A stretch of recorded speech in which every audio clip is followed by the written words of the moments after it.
Miss Leah. Thank you for joining me today on Very Visionary. It has been a little bit of a break between our last guest, and what better way to break this break with having someone of your caliber. Thank you for joining us. Blake, you do me too much justice, sir. Thank you for having me. Oh, yeah, it's my pleasure. And one big reason that I wanted to bring Miss Elson on today is because of that little book you might see on her screen there. There are no stupid questions in science, which was just so unique. And I was telling Leah, I listened to the audiobook, which she was approved to record herself. She had to go through an audition process. But hearing it in your voice and then just kind of hearing your little quirky personality and all the explanations behind the funny questions was a good experience. It was enlightening, it was educational, but not in a boring way at all. And I think it's very digestible for the average person. So clap to you Well, for a thank you so wonderful much. publication. We were just talking about the utility of AI, and I was like, man, AI should be my hype man. But Blake, I think you should be my hype man. I'll do it. You just tell me, I'll do it because for those of you that don't know, Leah goes by Gnarly by Nature on Instagram, and she has these segments called 60 Seconds of Science, and they're very relatable to her book. And it kind of just goes over general topics that people are confused about or maybe misinformed about. And you are very good at debunking a lot of those myths and questions. Yeah, Mhm. it's so necessary these days. I feel like the spread of misinformation is incredibly prolific. So any scientists out there, people in the STEM field, medical field, I challenge you to come forth and help combat this wave of misinformation. Yeah. And then for your book, all those questions in there, did you have to do a significant amount of research or were those mostly things that you were already pretty well educated on? It was hit or miss. So some of them, I would go back and make sure there hadn't been any updates in peer reviewed data, right? Because Hmm. this is the grand repository of human knowledge, so it's always subject to updates. So I Hmm. tried to stay as current as possible. But there were some. I mean, the one that gave me the hardest time was the explanation for why can't anything in the universe travel faster than light. And Hmm. the answer is incredibly complex and based on, like several iterations of calculus. So it's like, how do you in a page explain that in a way that's, not only palatable, but relatable to a general audience? And I kept, small nuances in language will drastically change astrophysics. And so, I mean, I read that section, I kid you not, 200 times and had to reference and re-reference and make sure I was doing everything okay. And I was Wow. searching the land, like, is there an astrophysicist in the house that can tell me that this is explained accurately? Right. That was one thing that I was pretty impressed by because the majority of your background is in molecular biology. So when you start talking about space and stuff, I'm like, whoa, this lady's well versed here.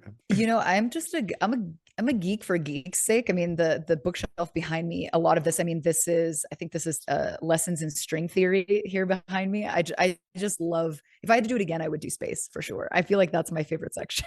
Nice. Yeah. And I was going to ask you, that was a question I was going to ask because there are so many Gotcha. disciplines within science. And how was it that you got more interested in molecular biology? So originally, back in the day, I mean, we're talking like 20 years ago, I started sportscasting very early when I was living in San Diego. And Mm. my dad got cancer and he was undergoing, it was very aggressive, progressed very rapidly. And he was undergoing all of these radical procedures. And one night I was about to go live on the field side, and my production managers are counting me down 3, 2, 1. And my dad had been like, going through the ringer medically. And I was standing on the side of the field holding a mic. And I remember it vividly. And they cued me to go live. And I just remember thinking in my head, like, what am I doing with my life right now? I feel like I can be doing Mm. something so much more impactful. And so I quit the very next week and I had no idea what it was I needed to do. But, I've always loved the sciences. So I kind of explored a bit. And then I had a friend who was going into medical school who was like, you should volunteer in the emergency department, like overnight, like graveyard, and let them know that you're interested in possibly exploring medicine and they'll let you do some hands on stuff. And so I did. And I was at UCSD and did overnights there as a volunteer and did all kinds of interesting things and loved it. and was like, oh yeah. And so medicine kind of became a thing. I went Nice. into medical school for a brief stint and then came back out when I realized it kind of really wasn't what I wanted, and that I really liked the research component. And so that's kind of where my trajectory has been for the last 15 years. Very cool. So that makes sense of why you're so well spoken. I didn't know that you were doing sports broadcasting before. Yeah. It's so weird. You think about the narrative of your life and how things sort of pile up to, manifest in whatever you're doing. And, Mhm. even though I didn't pursue that, it certainly, I'm sure, played a part in the science communication today, Oh yeah. Oh yeah. Because not everyone within academia has great social skills. So Amen. yeah. Amen. Yeah. So what was the hardest part about writing that book? You already had all of the questions. You searched for some extra questions and then you had to do some research. What was most difficult for you? The drawing, Mm. 100% the drawing. So the funny thing about this manuscript is that I was given about 6 months to write it. You actually just give publishers a pitch, right? So you give them a proposal and they accept your book based on a proposal. For fiction, you have to give them the whole book. So you have to pre-write the thing. But so I got 6 months to write it, and I actually turned in the manuscript an entire month early. And then, but it took me, I think I was too late, 2 weeks late on the actual illustrations, because so much Oh, of that was, I wanted it to be silly, but I wanted it to be somewhat accurately depicted. So I didn't want it right. to be like, very stiff anatomic diagrams. I wanted it to have a little bit of weird flair. So there's like, they're very strange and obscure, just bizarre drawings. But that was the hardest part. And I did it in crayon because I wanted to pay homage to how childlike the questions were. And so, I mean, Mm. trying to depict the warpage of space time in crayon was. That's a task. Like, Yeah, yeah, definitely. You don't have to tell me that. That's interesting you say that though, wanting to keep it childlike, because I think that we have to maintain that frame of mind when we're trying to educate ourselves and learn new things. We were talking about neuroplasticity in reference to my daughter before we started recording, and I know that I've seen just how easy it is for kids to learn. And of course it is because of that neuroplasticity, but a lot of it's also just because of curiosity and the willingness to do so, right? And And so it's interesting. Carl Sagan remarked on that in one of his interviews. He was saying, children are the best mhm. scientists because they always ask why and they always want to learn more information. And he said somewhere, I can't remember the age range specifically he quoted, but somewhere past the age of like 12 years old, we lose that. And it's such a shame, right? Because scientists and people interested in academia, et cetera, I feel like we're the kids that never grew up in a certain capacity, right? Because we're like, why does Mhm. this work? I want to poke this. What does this look like? What does this do? Mhm.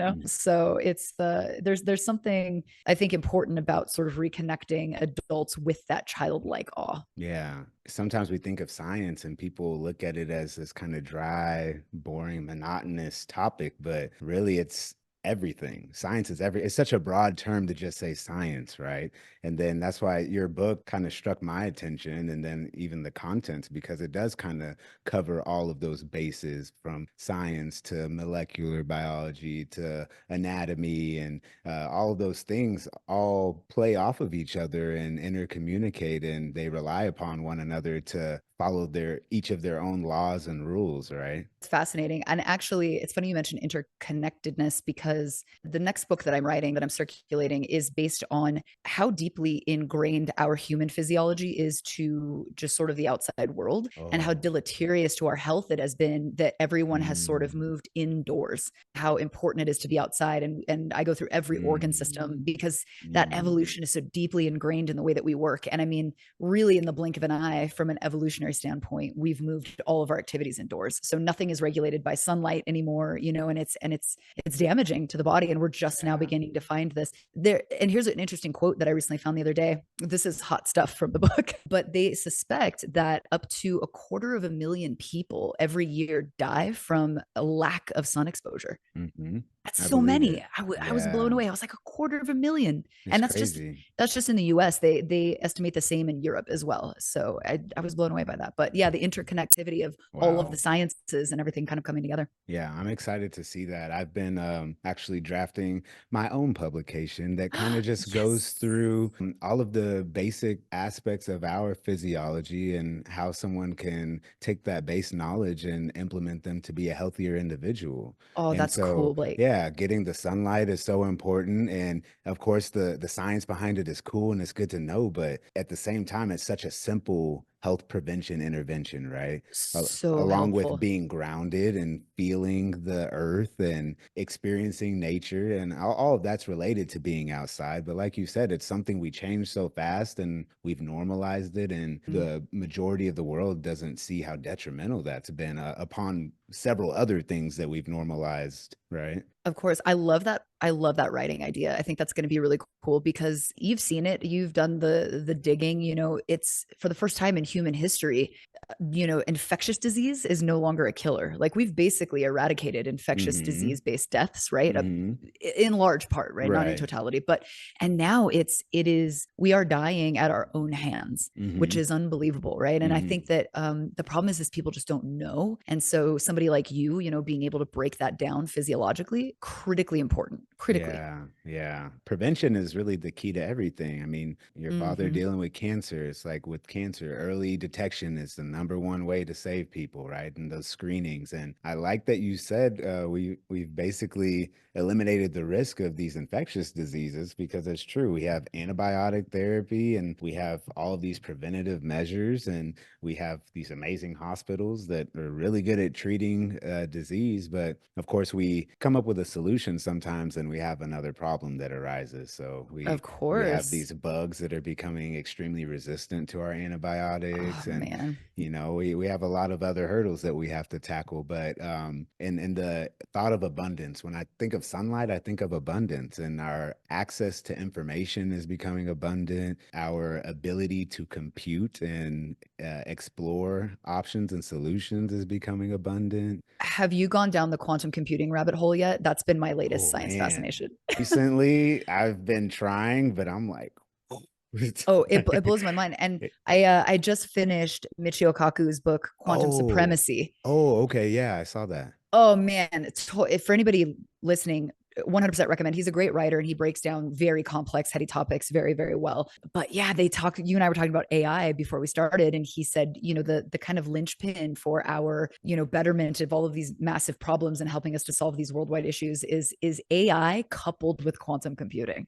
And I'm like, Hmm. theoretically makes sense. Constructs make Yeah. sense, but it's one of those things where it's like, can you control it? Do we have an off switch we can control? Like these are things that we haven't, I don't think, thought about necessarily ethically and otherwise. And just, humans should have control over the thing. Interestingly enough, I actually asked ChatGPT the other day, I was like, what do you see? What do you foresee as the biggest human challenges as AI becomes more fully integrated into society? And it Hmm. was talking about, loss of human control of AI and the philosophic detriment that it could do to humans because we are now not the smartest kid on the block. And Hmm. yeah, it's fascinating. It's so fascinating. So Yeah, fascinating. yeah. We are all gonna get a nice little ego check once these Oh, things I do already. come I do out. Yeah. Yeah, me too. I already. mean, even with GPT, and it's like we know it's just gonna keep getting better and better. This is only the fourth iteration and it can do so much already. And we're just discussing Perplexity AI, and there's thousands of other applications that have already been launched in their infancy. And when you talk about this exponential growth that we're seeing in technology, who knows where it's going to be in a couple of years? And it's exciting and scary and in equal amounts, I would say. Yeah, it's so fascinating, and I believe it's Moore's law, where Hmm. every 2 years you have the shrinking of the chips and doubling in your processing power.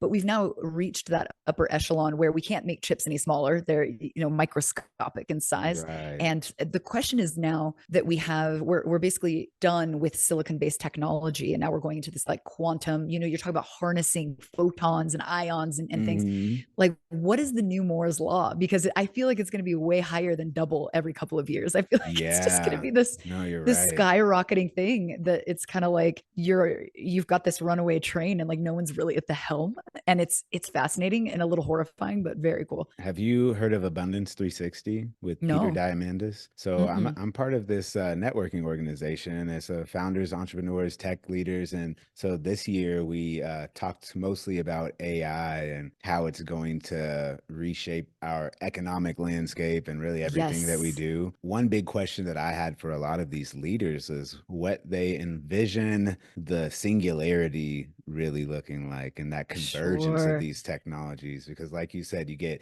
AI, quantum computing, superconductors, and everything else that we're working on right now. Put that into one, and where does that put us, right? And none Yeah. of them had reassuring answers, which I respected their honesty, but again, it was something that was a little unsettling. I don't know what your view is on that. Oh, no, absolutely. One of the questions I get asked from the general public, especially lately, is, how concerned should we be for AI? And I think the misconception is that there's going to be terminators and, you know what I mean? Like it's like Right. computers smushing themselves through bars and things like that and tackling you. And I told people, I'm like, it's not going to be a physical takedown. I think really what's most likely is that computers will outpace humans in every capacity, in medicine, in engineering, in tech, in every facet, that Mhm. humans will become useless in the industry. So what does that do to the economy? And I know Elon Musk, even though he catches a lot of heat and he should, he is a serial put my foot in my mouth kind of guy, but he's right in some things. And one is we need to think about starting to establish a universal salary. Just you're human and you get a baseline salary. Otherwise, like things are going to potentially collapse. But interestingly, like anecdotally, an investor, and I mean, like I'm not talking about like an investor, but like I've got a little tiny purse string that I invest in a company called IonQ. Oh, And yeah. they're one of the people working in quantum processing. And the crazy thing is that, they had these long timelines for deliverables. Like, hey, in 5 years, we're going to complete X and then we're going to complete Y to like actually have a sustainable quantum processing system.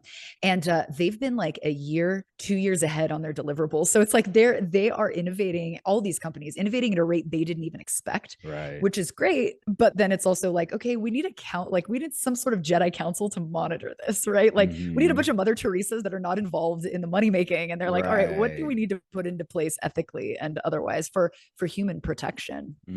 Yeah, it's a tough conversation when you bring up the role of capitalism because we know that this is going to basically take that away. But leading Yep. up to that point, a lot of people are going to have the opportunity to reap the benefits before anybody else is able to put their hands on it, and that could be what is really detrimental for society, I think. You're obviously an early adopter. What has changed for the better? Because I feel like a lot of people are always like, nervous about it, but I always want to talk to somebody that uses about like how is it Yeah. benefiting you currently? It's tough because it's a shiny new thing, right? So yes, the productivity's through the roof, but then us as humans, we feel like now I need to do 10 times more. Not I can complete what I was already supposed to do 10 times faster. It's I have all this free time to just cram more and more and more tasks. And that's something that we'll all have to cope with and figure out, especially like you said, our role in the industry is going to be erased. So we're just increasing our workload because we have the capacity to do so and be more productive. But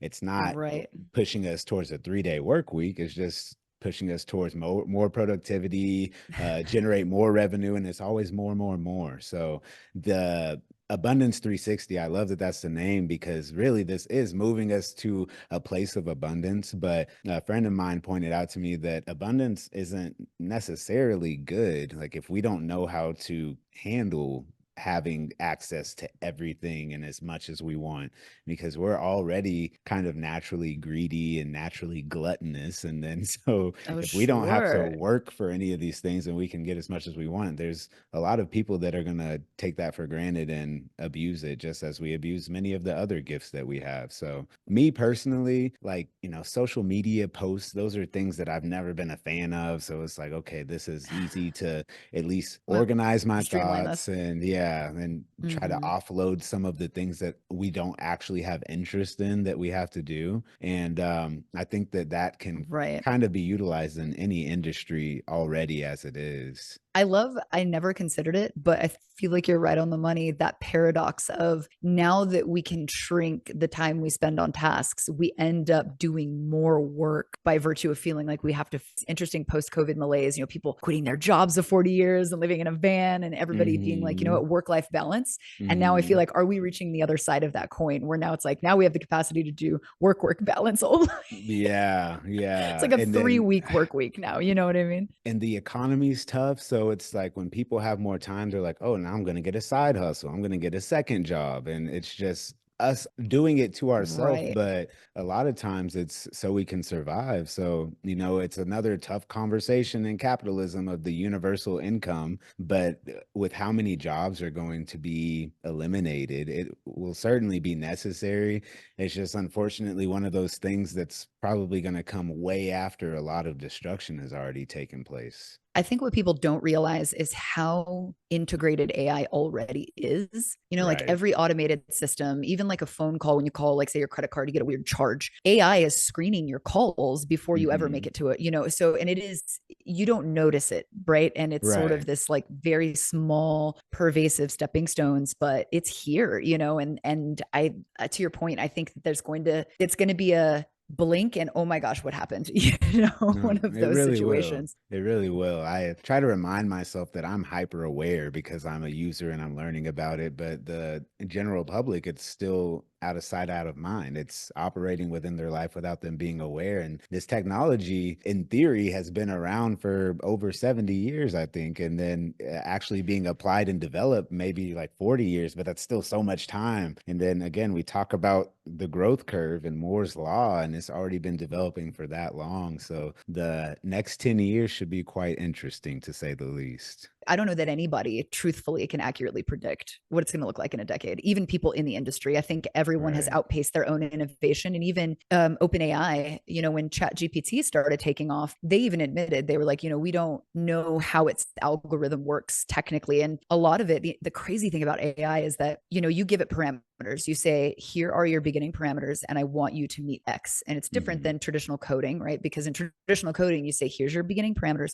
I want you to meet X. These are the steps you need to take to get there. But in AI fills in the gaps. And the wild thing is that AI, sometimes the coders can go in and they can see what algorithms it's using. But oftentimes AI is making its own coding language. So they can't even Hmm. interpret what the heck it's talking about, which is Yeah. kind of eerie. You know what I mean? They're like, you Hmm. go in and it's just scrambled pieces of digits and things. And you're like, I Yeah. have no idea what it's talking about. Yeah. It's making up its own language. Great. And you can't reverse Weird. engineer it or try to like Mm-mm. decipher the code. It's its own language. And they talk about AI eventually having its own currency and its own labor force and just kind of operating autonomously, which it makes sense. AGI, artificial general intelligence, is what Yes. everybody's waiting for to come up next. And then after Mm-hmm. that, it'll be artificial super intelligence. And then that's when we'll all kind of hold our breath and hope that we don't just get wiped out. Well, that's why we were talking about, I say please to my AI. So You're I'll be a right. pet one day and they'll be like, she was kind. She can be a house pet. And like all jokes She aside, was I've heard polite. that analogy made more than once because again, we're the smartest beings in the world, and when we're not, then what does that What make us, happens? right? And not only from a societal standpoint, right? But even just psychologically, like, Right. because it's not widely adopted. People know about it, and I think they're like, oh, it's like a search engine, right? So it's not affecting lives of, I would say, 95% of people. Hmm. But when the time comes when we have engineered something that surpasses us, I mean, what is that going to do to human beings psychologically? It's Yeah. so weird, so unprecedented. No one's prepared for it. Yeah, it'll be tough. We already have such an issue with mental health and people having self-worth and having purpose and things of that nature when you literally don't need to go to work and you don't have any like true responsibilities or expectations. It's going to leave a lot of folks in the dark. And that's why I try to promote now that we need to be healthy, we need to be mindful, we need to feel human and be in touch with nature because those are really the only things that we will be able to hold on to once all of these changes happen. And if you haven't been working on it leading up to that point, it's going to be even that much harder to actually get that going for you. Of course. I mean, you think about something like social media and you're comparing your capabilities to, granted, the constructed version of what people want you to see, but that's other humans. Imagine comparing yourself to machines that you can never,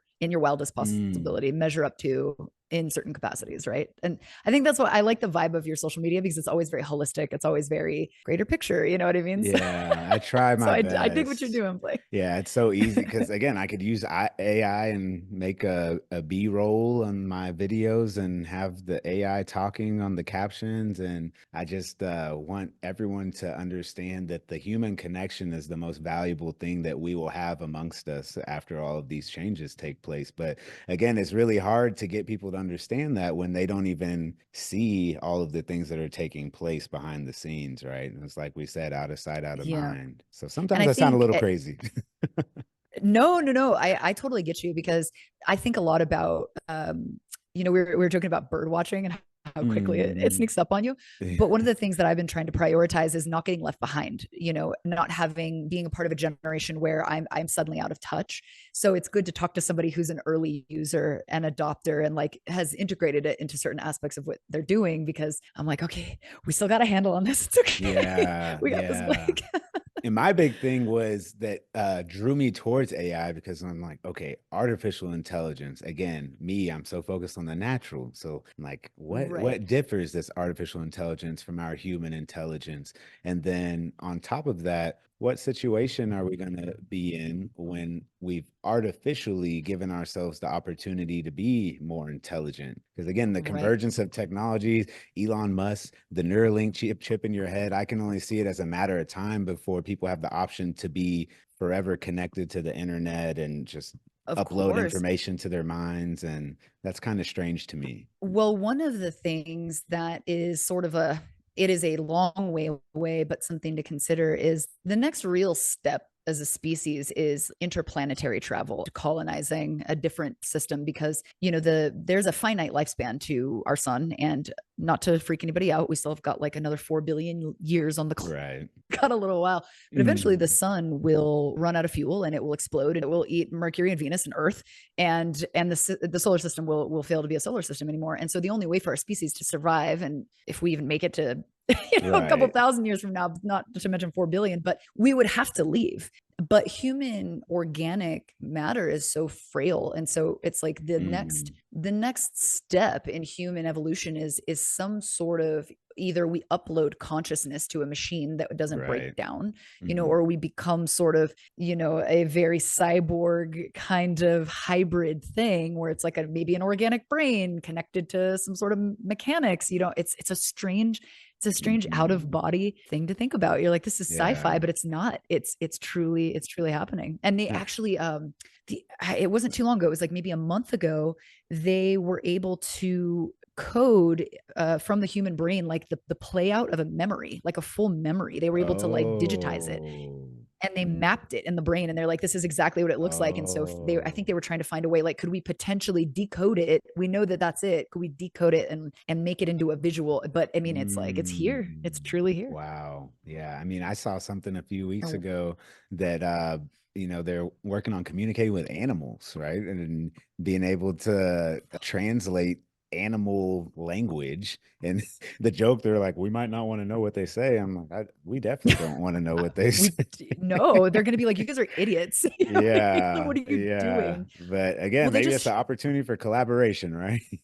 Yeah, well, they just showed, that dolphins have names, like Hmm. identifiable names for each other and things. And I'm like, as soon as we turn on that mic, for whatever language the researchers are speaking, they're going to be like, "You absolute idiots! Look at what you've done." Like, we've been here Yeah. so much longer than you. Like, calm down. We're talking about the delay between AI. I think people we think of artificial intelligence and we visualize a robot, but AI and robotics are two different things, right? And AI is accelerating a Completely lot different. quicker than robotics, even though robotics is kind of taken off as well. But again, the converging technologies, it'll happen before we know it. My what drew me towards AI and robotics was the similarities between us as humans and the molecular biology, and then, between the neural networks. And was very interesting to me the conception of computers and the importance that data collection has played in all of this. And I didn't really understand any of that up until a year ago. Is that something that you think about frequently?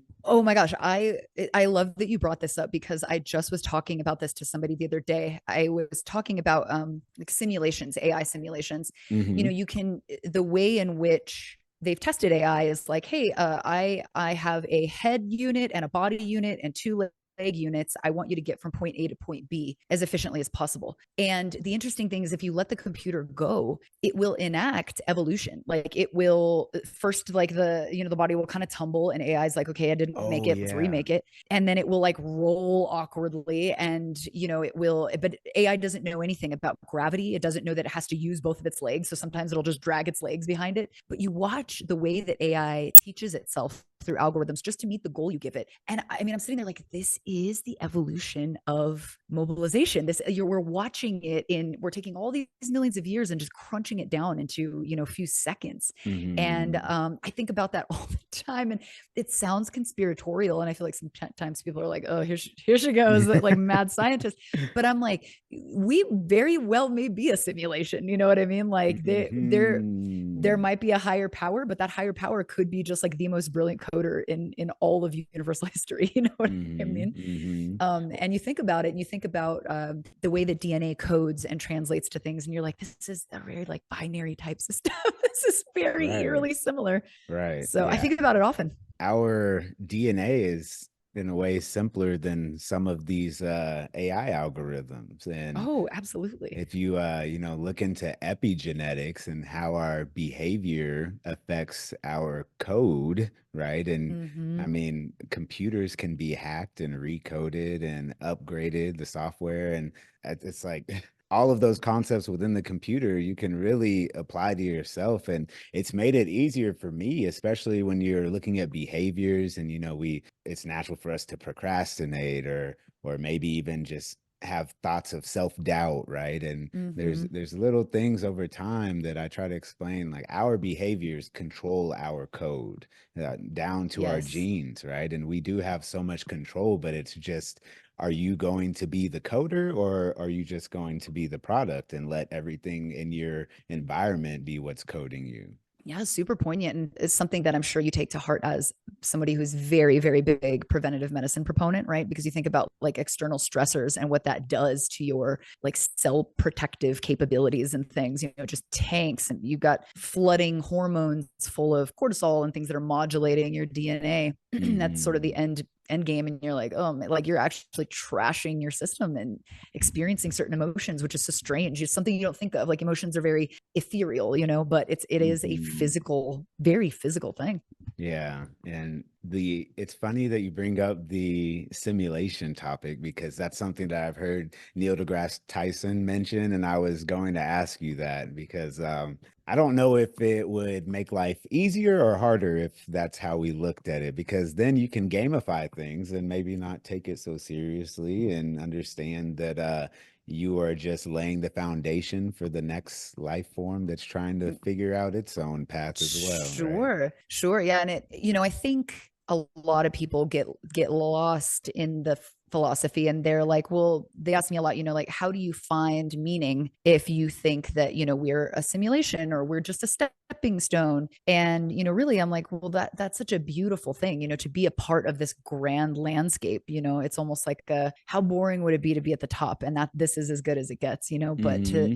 the process and trying to understand what's out there and like I mean, the one of the craziest things is that's not like, do we know that other life exists in other galaxies? We can't even confirm yet that life doesn't exist in this solar system, and there are Right. so many good prospects for it, and it's like it's on its own simulation journey potentially, under its Hmm. own conditions. And maybe we were just the experiment that got the extra boost, so it developed a little quicker than everybody else. But Hmm.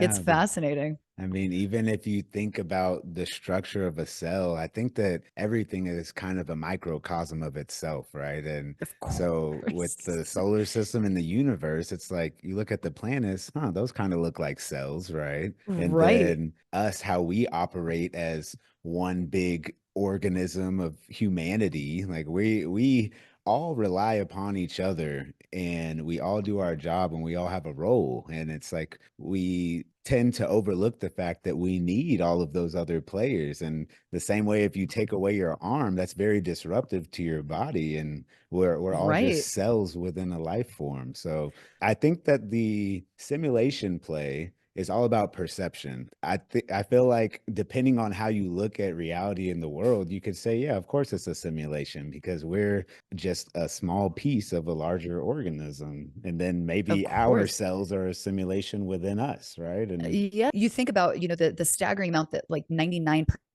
of the genetic information contained in and on your body is non-human. It's microbial, right? And so you're like, are all these little microbes, like, are they their own little universes and they're just doing, like, they're also paying taxes, hopefully somewhere. It's not just us. yeah.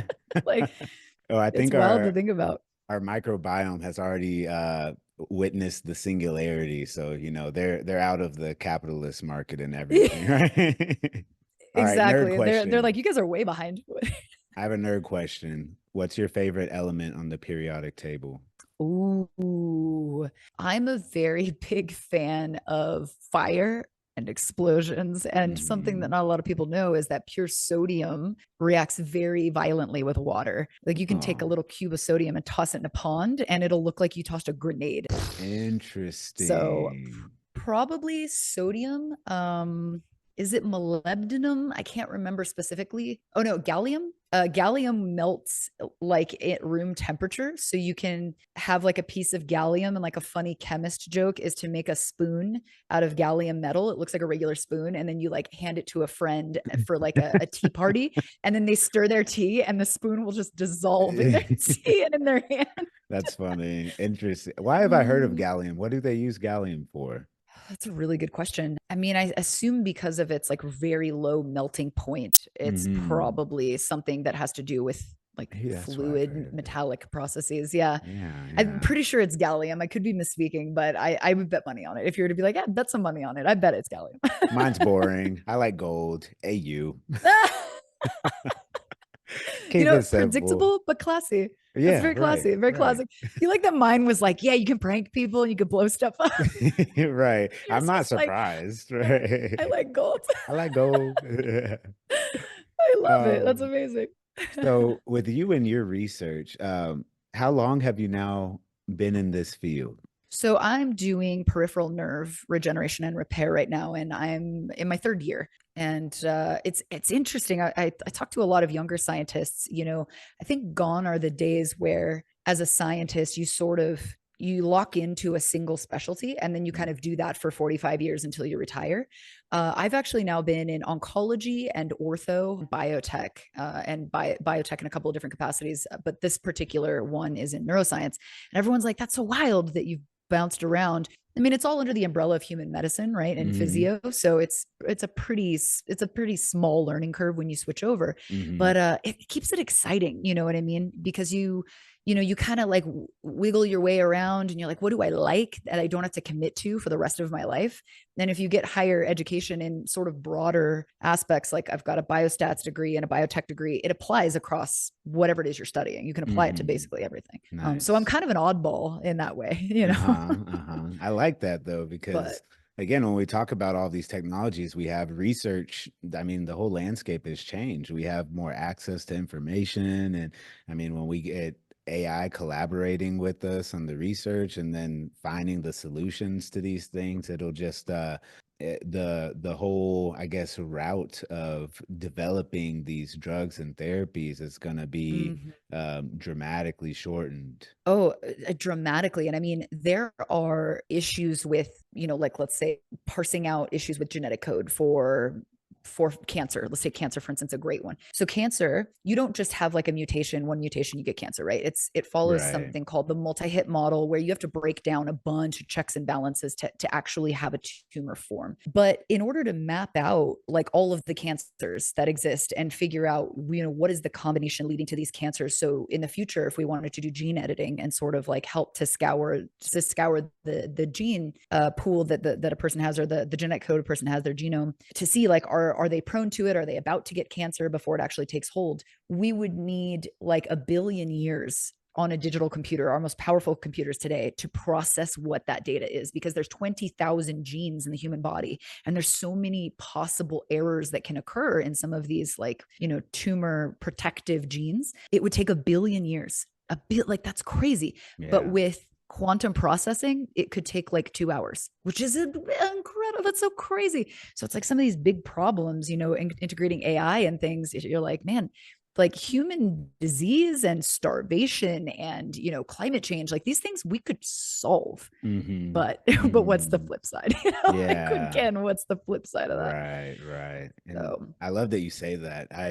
It upsets me. I'm sure you've heard so many times the conspiracies that people think we've already found a cure for cancer. And I'm like, there's people yeah. working so hard, and I feel like we're this close, but like the lack of trust in the research realm, I Mm, think I'm very big on energy, and I tell people, I'm like, you saying those things and thinking that way is halting our progress. Like we have yeah, to have some more faith in each other, and if you would just have more conversations that and understand the etiology of these diseases, then it would be a lot different. Because like you're saying, cancer doesn't just pop up, and we have the potential of that cancer developing early in life, but most cancers do happen as a result of environmental factors and our epigenetic code as a result mm, of the decisions that we've made. And I think that that's a level of accountability that a lot of people don't like to take, especially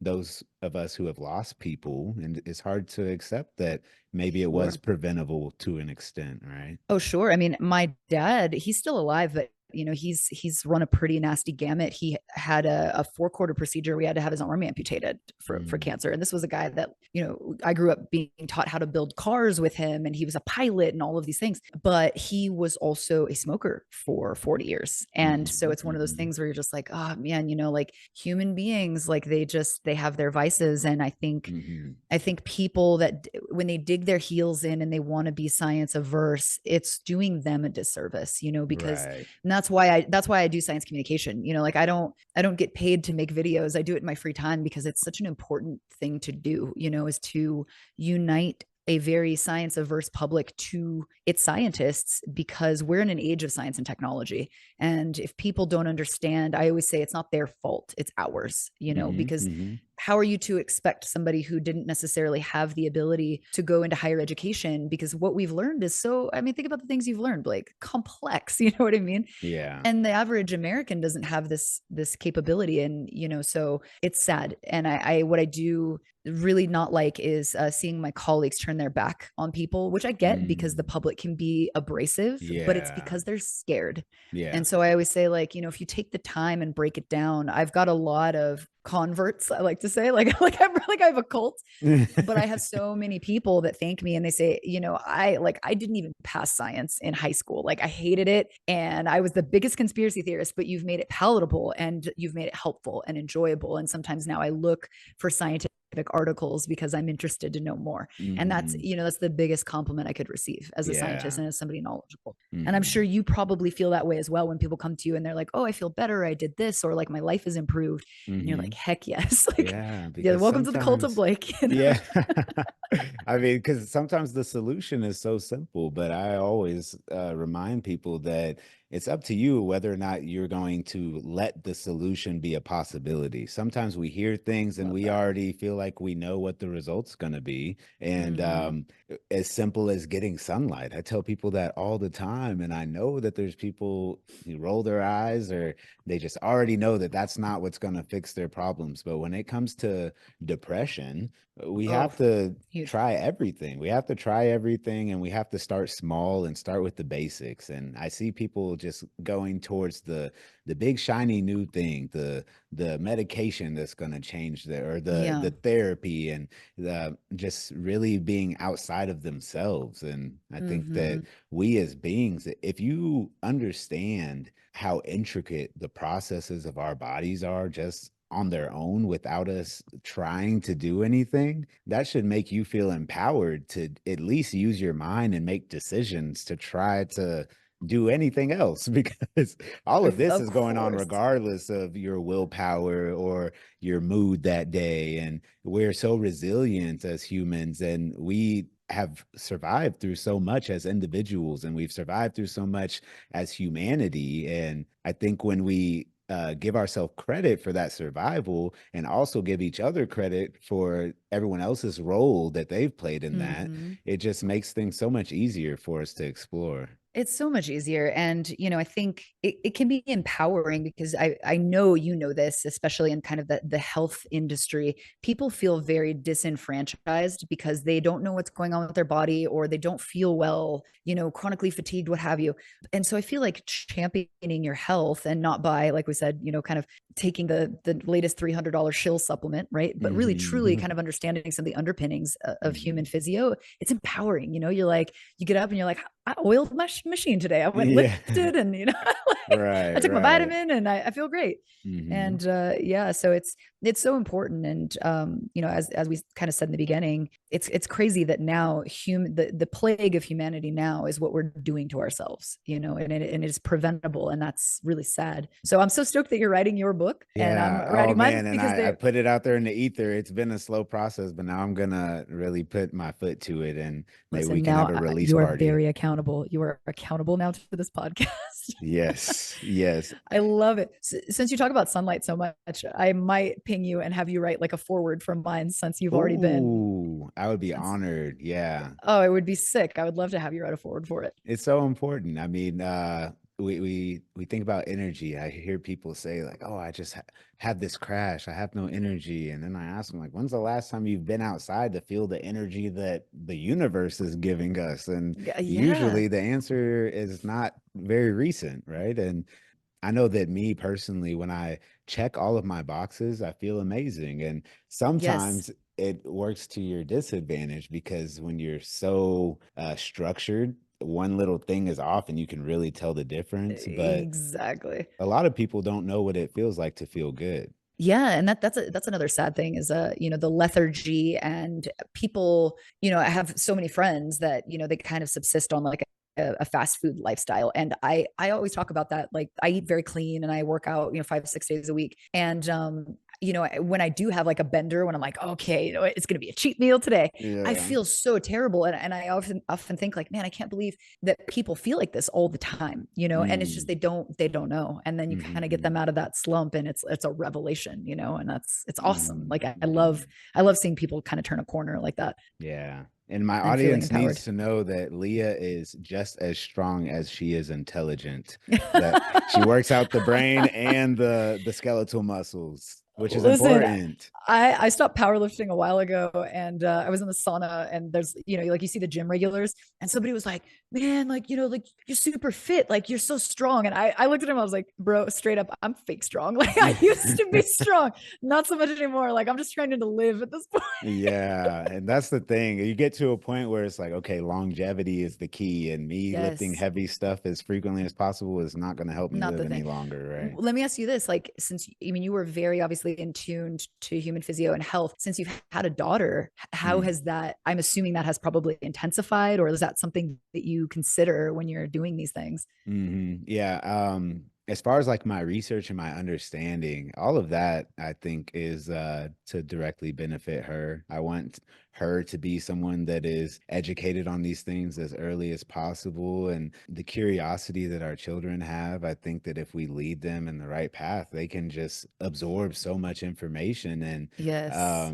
you know, there are certain topics that me as a kid I was interested in, and I would educate myself, and my parents wouldn't even know it. They wouldn't know if what I was saying was true or not because it was just like so over their head. But Same. that's the fun thing about kids is they can just absorb, and once they get fixated on something, it's kind of amazing what they can accomplish. So my daughter is 20 months old, and she's already trying to do push-ups, and you know, she'll Yay. count to 10 while she's doing her little like plank Yes. push-up things. And Oh, yeah, she'll pick up my little stretch pole and she'll lift it over her head and be killing it. counting. So yeah, Oh, she she's already killing it. has been in the gym environment and seen people working out. So that's something that's in the forefront of her mind, which I think Hmm. is so important. We underestimate how much our children observe us. So when we Of do course. healthy activities, even if it's just going for a walk, that's something that is going to you know, affect their psyche and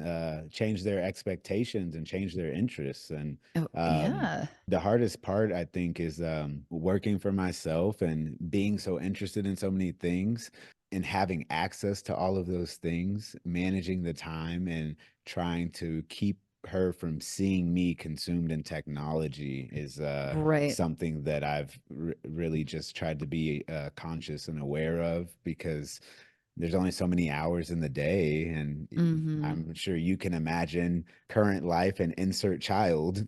Oh my Like gosh. it takes some coordination. Of course. Well, and it's interesting too because I can see where the paradigm shift would be, where it's like, okay, I want her to also be exposed to technology and understand its utility. She's the generation that's going to Yeah. grow up with AI.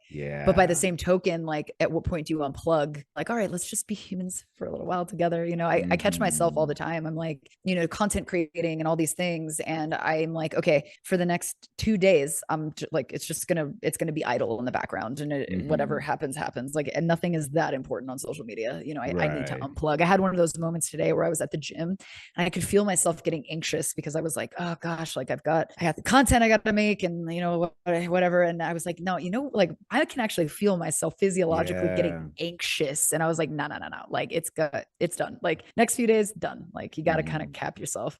Be present. That's what my daughter Exactly. has taught me, the importance of being present. And Mm-hmm. like you said, it's all anticipation and us thinking about the things that we think we need to do. But Yeah. the fact of the matter is those things aren't here, and we might not get the opportunity to ever get them. So we need to focus on what we're currently doing, and that's how Yeah. people can, you know, feel more gratitude for the moments that they get to Mm-hmm. experience, and also feel less regret because you are able to make better decisions in the moment, and you're able to reflect better because you were conscious and aware of what went on. And Mm-hmm. that's something that I try to remind people about as well. But you know, it's easier said than done because, you know, there are expectations of us by other people and society, Mm-hmm. and we're always competing with ourselves and other people, and it's kind of hard to get people to relax. Of course. Thank you for the reminder, because that was literally me today. I was like, I talked to my partner on the phone before the podcast. He's in Seattle for work. And I was like, yeah, I don't know. I was on the treadmill warming up and I was like, am I about to have a panic attack? And it's Yeah. so crazy because I am not a person that struggles with anxiety at all. I'm kind of like the most even keel human. Like you will catch me at the same personality type, just very like chill surfer bro / science Yeah. geek any day of the week. And I'm like, if it's mounting on me, like it means it's time. You know what I mean? I'm a resilient Hmm. human. It's time to back Right, away. right. So Yeah, but I mean, thank you for we're being all my shaman. human. Oh, yes, I'll continue to do so. I'm honored. But like you said, we're human at the end of the day. And one thing that I try to be aware of is, of course, we're present on social media and we're trying to be positive and educate people. And I don't want anybody to ever look at me and think that I'm always perfect and I'm Of always on course. top of all these things, and that I don't have slip ups and bad weeks, let alone an Yeah. hour, right? And it's kind of hard to establish yourself as a leader and as an expert, and also establish yourself as a vulnerable human being that is Of flawed, right? course, Because of people don't course. want to see that piece. But I just feel obligated to try to be as honest in that portion as well, you know? Oh, so necessary. I speak very candidly about imposter syndrome. I'm like, Hmm. it's pervasive at any level, and I try to tell my followers like I'm a disaster just like everybody else. Like Right. I wake up like everybody else, and I accidentally pour cereal into a bowl that already has milk in it completely backwards. Like there's no bells and whistles here. Like it is, I am a disaster, and I try to own it. And I feel like the thing that I don't know if you've noticed this, but I feel like there's also a paradigm shift in social media where you used to look at Instagram, like let's say 7 years ago, and it would be like people in front of Bugattis and like, cash laid out. And those were the accounts that were really popping off. And now Hmm. I feel like there's this rise of just the very genuine, authentic content creators, right? That are Yeah. just quirky and dorky, but like love what they do and passionate. And I love seeing that. I'm like, Yeah. yes, we're finally getting Yeah. away from this constructed version of what we think people's lives are. And it's becoming more authentic, I think, Hmm. slowly, which is nice. Yeah, I've been noticing that too. And there's still plenty of the, the Lamborghinis and the Sure. crypto traders, right? All Oh, that stuff. God. But yeah, I think that again, we're moving towards that point to where, I mean, there's AI influencers. So it's like, Yes. are we going to just choose to be on the computer watching computers compute, or are we going Yeah. to use these things to try to connect with other humans? I think that we're in that kind of the crosshairs of needing to make that decision for ourselves. Well, and I think earlier what you said is it's probably like the most poignant part of the podcast. So, Blake, when you're making a preview, you should cut this, cut that part of you out. Is when you talked about really what's going to probably save us is us interconnecting and getting in touch again with our humanity. And what makes us human is what will differentiate us and not make us feel superior, but at least make us feel different than the machines we've created, but in a way that is good and positive and still useful, is that Mhm. like organic human, just salt of the earth, what I mean? Imperfect, Yeah. emotional creatures, right? I thank you. I will do that. And thank I you for love that part. restating that.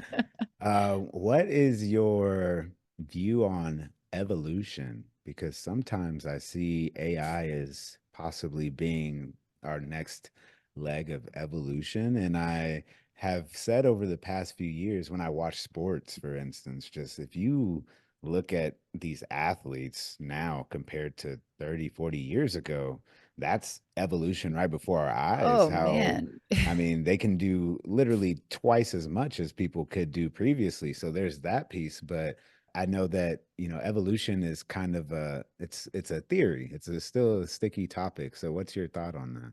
Well, I mean, obviously, I ascribe to evolution, but the interesting thing about what we have going on now is evolution is predicated on environmental stresses, right? Hmm. It's the way in which animals evolve and adapt is that if you have a certain, just by pure dumb luck, feature that keeps you around for longer, you can Hmm. evade a predator for a little longer, you can reach that fruit at the top of the tree a little higher and get more nutrition, you're likely to breed and make more offspring, right? Hmm. So humans, right, we have been the first species on this planet to really shape our environment. We have been the ones that have done the shaping rather than being subject to it. But now, because of that, we have altered the ecology, in a way that deserts are expanding, right? We are looking at a future where we might be pretty water scarce.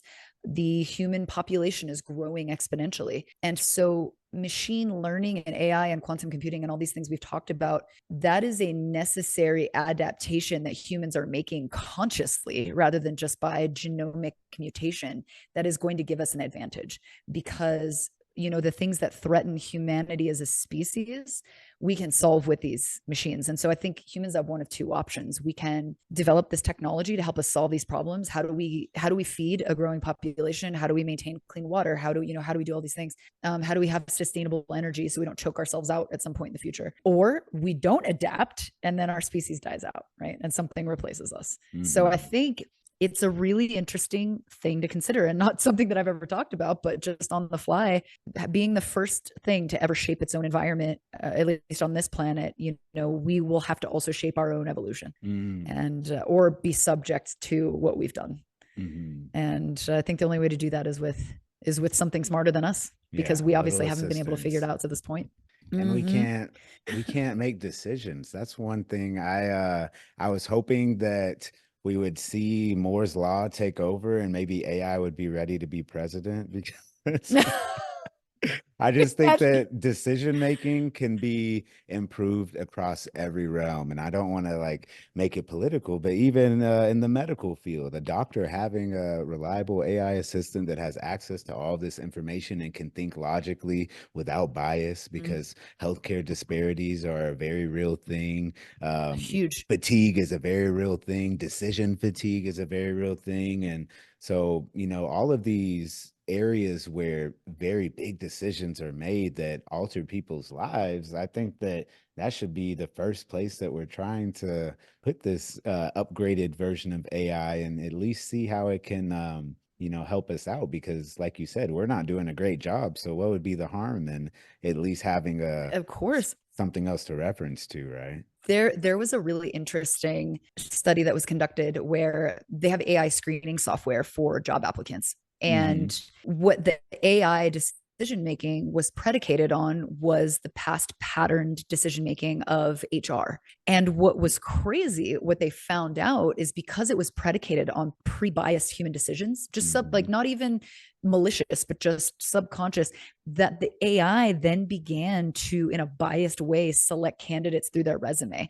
And what the outcome was that they were selecting the names that sounded like white males. And Hmm. AI should have absolute, like, AI has no social, it doesn't know what social construct is. It was Right. just mimicking the patterns based on what we input. And so that's one of the important things. If we want decision making AI, we have to find some way to not allow our biases to taint the data we give it. Because you and I were talking about, like, it's like having a toddler. It Hmm. doesn't know about the gravity, the world. It doesn't even know what a human being looks like. Right. And so to teach it, we have to be so careful, because we can very easily like just plant these seeds, and AI doesn't know. It's just regurgitating, so Hmm. it's crazy. What do you think about open source information? Because there's all of these language models that are learning from us as the consumers, and there's also all these tools that's available to anybody. Do you think that that's a good thing, or do you think that that's really dangerous? I guess the bigger question is, like, can humanity be trusted to be open source? You know Right. what I mean? Like, in order to train AI effectively, you need a tremendous amount of information, right? Tremendous. Like, you're talking petabytes of information. And so the only way to do that effectively is really to open source, right? But like I was saying, you run the risk of just copying the prejudices and the biases and the nasty parts of humanity that we carry. And it's not even, it doesn't even have to be somebody going on and like trying to teach AI the script of Mein Kampf. It doesn't have to be that Right. malicious. Like, it can just be little things, like little weird prejudices in the way that, we described other humans, or, things that you wouldn't Hmm. even think but that AI will amplify, because it doesn't know. So it's weird. It's like, in order to develop a really robust AI program to do more complex synthesis, I mean, the amount of information you need is staggering to teach it, but it's like, there's no other place to get it. What do? Yeah. You tap it into Google and just hope that it doesn't pick the bad parts of Google. Right. Right. I don't That's know. so What's your opinion on interesting. it? I mean, I'm actually fascinated by your group that you're a part of, this Abundance 360. Oh Do they yeah, talk I'll have to about give you things, some more implications of stuff like information. this? Oh yeah, oh yeah, that's Yeah, it sounds the awesome. bulk of it. So it's all conversations around innovation, and a lot of these people have founded the companies that are at the forefront of this. So I know I was able to speak with Imad Mustak of Stability AI, who recently Oh, stepped down from wow. his Cool, cool, cool. position as CEO, and so I know he specifically, which makes me scared that, he's stepping down from his position. He's like, I've done my role and I trust my company and I don't really know what's going to come of that. And so he's like a little more focused on the education landscape because he feels like I created that and they'll take care of it. And it is what it is at this point. But um, Right, right, right. as far as the open source piece, it's clearly been beneficial, and it's given other people the opportunity to become players in this game. And access is very important, especially when we talk about equality. And internet access has already been dramatically expanded across the globe. So the next step of that is having Hmm. access to all of this information. So if it's open source, it gives more people the Hmm. opportunity to be educated and be aware. I am always under the impression that there's balance in the world of good and evil. So, like you said, some people are going to use it for bad, but I think the more people that have access, the more good that people will do with this information as well. Use the term Hmm. mad scientist earlier briefly. And when I think of you, I think of happy scientist because you have the brain that could be this evil scientist, but there's no evil in you. So I just think of the polar opposite. And I kind of think that there's a lot of people like that in the world that have interest in just being a good human being and helping people become better as individuals. So I also think that those are the people that will continue to work the hardest and not take shortcuts. So Yeah, for every bad apple there is that's playing with this stuff, I think there's two good apples. And sometimes destruction is easier to notice, and hateful acts are, I guess, more publicized, and a lot of the good that will come from these things will remain behind the scenes, just like it has been for the past 30 of years. So course. there's that. Of course. Yeah. But I think you're right. I think what we stand to gain is worth the risk of things that if we do it right and we have appropriate monitoring systems and things, then we can probably try to thwart before something crazy transpires Mhm. with it. But no, it's so funny because I did not anticipate this conversation going down this rabbit hole, but It's I been in love the it. It's forefront of because my mind. I pull everybody into this whole. I love it because I've been on such a kick lately, and I've been just pouring through AI and quantum stuff and Mhm. just eating books up. And I wanted to do something like a real science or education about it because so many people ask about AI, and I'm like, Yeah. it's not as scary yet as you think, but these are the real Right. challenges. And Right. just people, and I think that will help adoption too. I think people are scared to touch it because they don't know what it is. Like I said, they have this Terminator vision, and I don't think that they see the utility and how helpful it is. So I think Yeah. that's a big thing.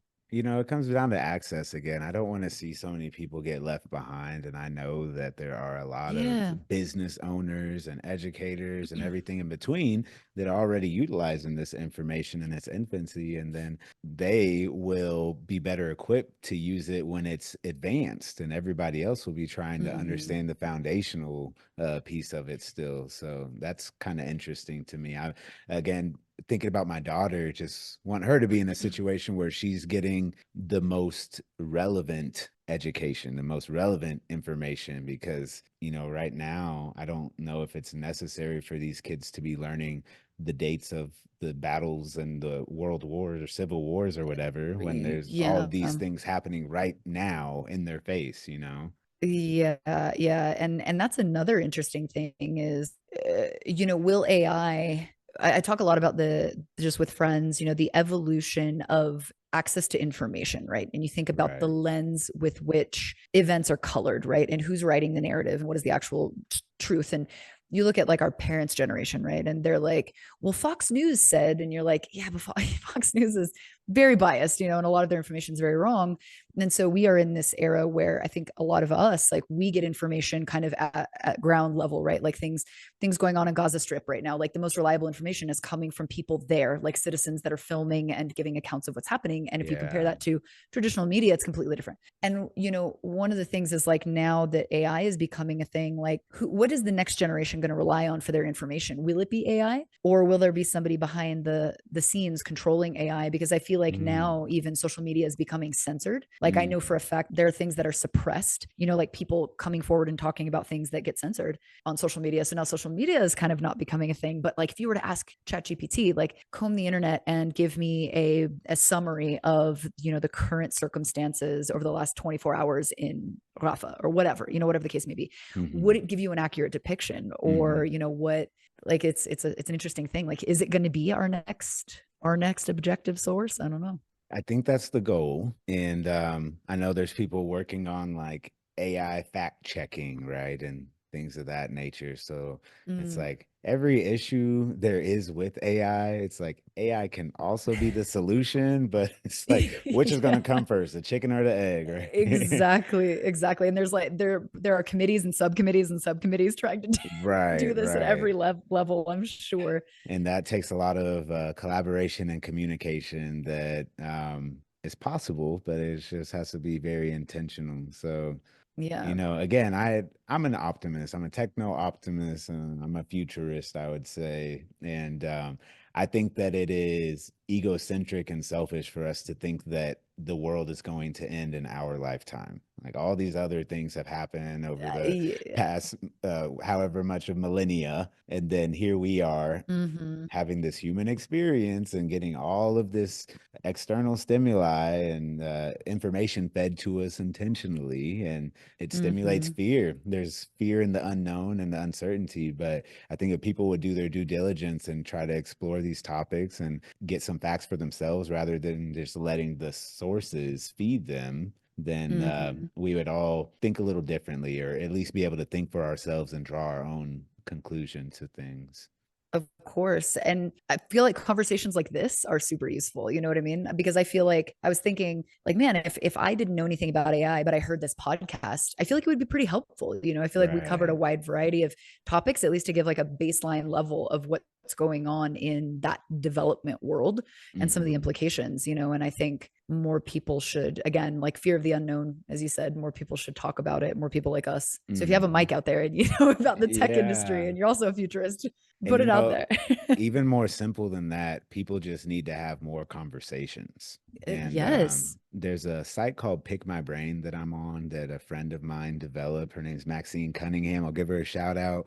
And Shout out, Maxine. yeah, her whole thing is trying to encourage people to have 10 conversations with 10 strangers every year, and then just the compounding effect that that would have if everyone was on board with something like that. Because Oh, man. when we have these conversations, we're able to articulate ourselves and think about things outside of our head. And I think that all of the power we have within our consciousness is not meant to be confined within our skull. Like it's meant to be No. collaborated with and grown upon and sent out into the ether, into the universe. And when we say things out loud to each other, we're able to really make some magical connections between the dots of the things that we explore and study on our own time.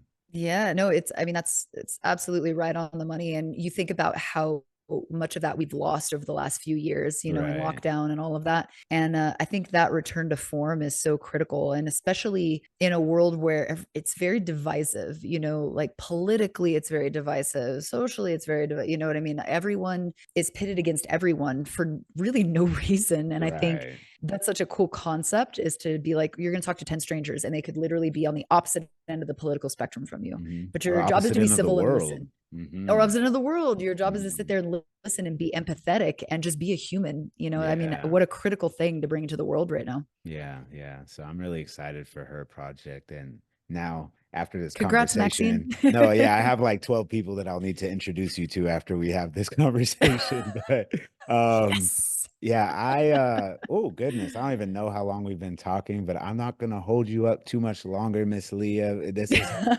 been an amazing conversation, and I thought we were going to talk about that book behind you, and we talked about all these other things, and I just love how organic and It natural doesn't matter. Listen, the the wind book takes is a us. yeah, the book is a book, but if friends that like AI, priceless.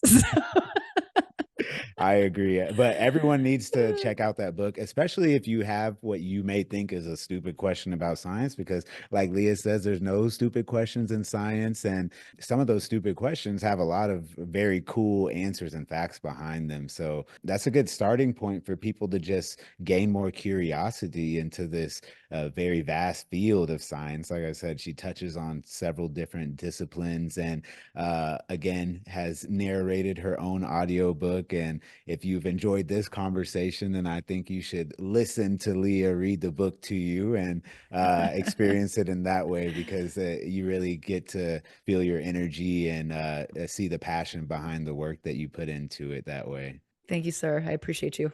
Yeah, I appreciate you too. And with that, I bid adieu, ma'am. Thank you, sir. Goodbye.